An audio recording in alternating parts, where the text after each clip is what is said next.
ಎಲ್ಲರಿಗೂ ನಮಸ್ಕಾರ. Deepika master Kannada recipe ಚಾನಲ್ಗೆ ಸ್ವಾಗತ. ಇವತ್ತು ನಾವು ಕುಂಬಳಕಾಯಿನ ಮನೆಯಲ್ಲಿ ಈಸಿ ಆ್ಯಂಡ್ ಕ್ವಿಕ್ಕಾಗಿ ಹೇಗೆ ಮಾಡೋಂತ ನೋಡೋಣ ಬನ್ನಿ. ಇದನ್ನು ಸಿಪ್ಪೆ ತೆಗೆದು ಈ ಥರ ಮೀಡಿಯಮ್ ಸೈಜಿಗೆ ಕಟ್ ಮಾಡ್ಕೊಂಡಿದ್ದೀನಿ.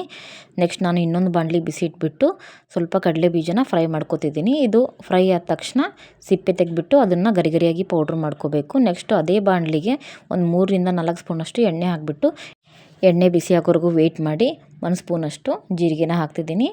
ಜೀರಿಗೆ ಫ್ರೈ ಆದ ತಕ್ಷಣ ಅದಕ್ಕೆ ಒಂದು 5ರಿಂದ 6 ಬೆಳ್ಳುಳ್ಳಿ ಹೆಸರನ್ನ ಕಟ್ ಮಾಡ್ಕೊಂಡು ಹಾಕ್ಕೊಂಡಿದ್ದೀನಿ. ಸೊ ಅದನ್ನು ಫ್ರೈ ಆದ ತಕ್ಷಣ ಒಂದು ಮೀಡಿಯಮ್ ಸೈಜಷ್ಟು ಟೊಮೊಟೊನ ಹೆಚ್ಚು ಹಾಕ್ಕೊಂಡಿದ್ದೀನಿ. ಇದು 3 ಫ್ರೈ ಮಾಡ್ಕೋಬೇಕು ಚೆನ್ನಾಗಿ.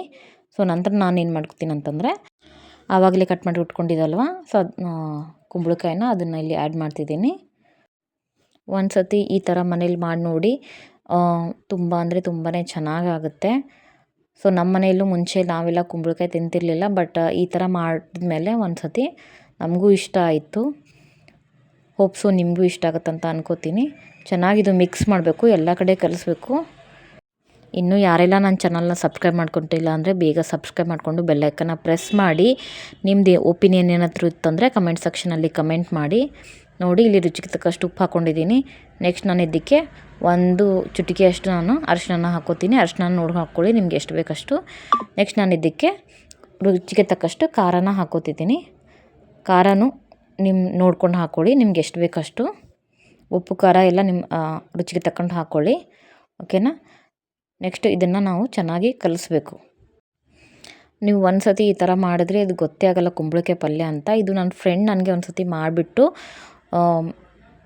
ಕೊಟ್ಟಿದ್ಲು. ನಾನು ತಿಂದು ನೋಡಿದೆ. ನಾನು ನಾರ್ಮಲಿ ಬೇರೆ ಯಾವುದೋ ಒಂದು ಸೌತೆಕಾಯಿ ಪಲ್ಯ ಅಂತ ಅಂದ್ಕೊಂಡಿದ್ದೆ, ಬಟ್ ಅವಳಂದ್ಲು ಆಲ್ರೆಡಿ ಇಲ್ಲ ಇದು ಕುಂಬಳಕಾಯಿ ಪಲ್ಯ, ನೀನು ಒಂದು ಸತಿ ಟ್ರೈ ಮಾಡಿ ನೋಡು ಅಂತಂದರೆ ನಾನು ಮನೇಲಿ ಟ್ರೈ ಮಾಡಿ ನೋಡಿದೆ. ನಮ್ಮ ಮನೇಲಿ ತುಂಬ ಜನ ಇಷ್ಟಪಟ್ಟರು ಎಲ್ಲರೂ. ಸೊ ನೀವು ಟ್ರೈ ಮಾಡಿ ನೋಡಿ, ನಿಮಗೂ ಇಷ್ಟ ಆಗುತ್ತೆ. ನೆಕ್ಸ್ಟ್ ನಾನು ಇವಾಗ ಇದಕ್ಕೆ ಏನು ಮಾಡ್ತೀನಿ ಅಂತಂದರೆ, ಇವಾಗ ಗರಿಗರಿಯಾಗಿ ರುಬ್ಕೊಂಡಿದ್ದಲ್ವ ಕಡಲೆ ಬೀಜ ಪೌಡ್ರು, ಸೊ ಅದನ್ನು ಇಲ್ಲಕ್ಕೆ ಮಿಕ್ಸ್ ಮಾಡ್ತಿದ್ದೀನಿ. ನೋಡಿ, ಎಲ್ಲ ಹಾಕ್ಕೊಂಡು ಇದನ್ನು ಚೆನ್ನಾಗಿ ಕಲಿಸ್ಬೇಕು.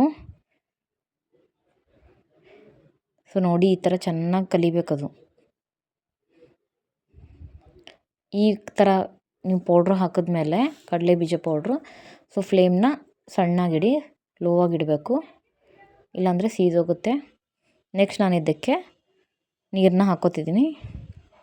ಸೊ ಅದೇನು ನಾವು ಕುಂಬಳಕಾಯಿ ಇದೆಯಲ್ಲ ಅದು ಮುಳುಗಬೇಕಷ್ಟೇ, ಕುದಿಯೋಕ್ಕೆ ಮಾತ್ರ ನಾನು ಹಾಕೋತೀನಿ. ನಿಮಗೇನಾದರೂ ಗ್ರೇವಿ ಜಾಸ್ತಿ ಬೇಕು ಅಂದರೆ ನೀವು ಜಾಸ್ತಿ ನೀರು ಹಾಕ್ಕೋಬೋದು, ಅದು ನಿಮ್ಮ ಆಪ್ಷನಲ್ಲು. ನೋಡಿ, ಈ ಥರ ಕಲಿಸ್ಕೊಂಡು ಇವಾಗ ಫ್ಲೇಮ್ನ ಜೋರಾಗಿಡಿ.